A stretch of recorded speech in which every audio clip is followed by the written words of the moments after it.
गोटे बेंग थिला जी के कूअरे रहुथिला। से केबे भी बाहर को जाई नथिला। से सारा जीवन से कूअरे बिताइथिला। से बाह्य जगत को केबे देखि नथिला। दिने से कूअरे आराम रे रहुथिला। से बसिथिला। ठीक सेही समय कूआ भितर को एक माछ तांका पाखक आसिला। सेही माछ समुद्र रु आसिथिला। से ताको पचारंती तुमे केउठु आसिछ? माछ कहिला मु समुद्र रु आसिछि। बेंग समुद्र केबे देखिनी कारण से तांकर समस्त जीवन से कूअरे अतिबाहित करिथिला। से तांको पचारुथिला समुद्र अर्थ कौन?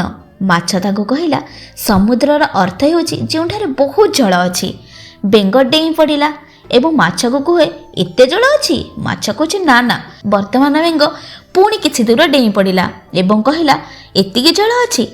माछ कहला ना याठारु अधिक। वर्तमान बेंग कूअर गोटे पार्श्वरु अन्य पार्श्व को बहुत जोर रे डेई पड़िला एवं कहिला एतिकी जल अछि?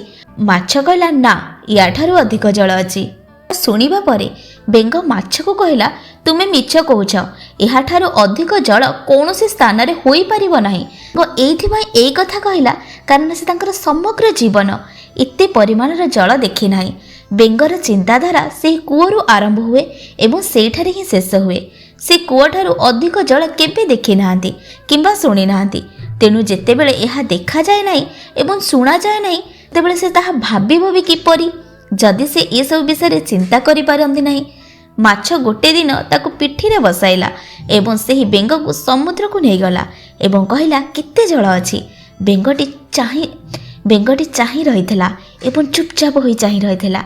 कहानी रो आमे जानु जे दुनिया रे भी एमिति लोक अछंती जे माने कूअरे थिबा बेंग भली होई गलेनी जहार चिंताधारा संपूर्ण संकीर्ण अटे।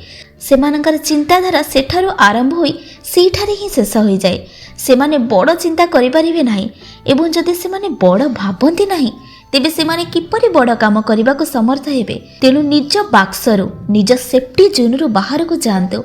आपणक चिंताधारा परिसर करंतु ताको विस्तार करंतु कारण चिंता करिबा पई अर्थ खर्च करिबा पई पड़े नाही। छोट छोट स्टेप नियो किंतु आगु को बढ़।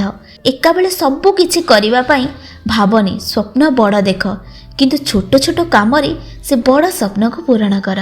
संपूर्ण कहानीटी आपनको केमिति लागिला आपणकर राय कमेंट सेक्शन रे जणाइबे।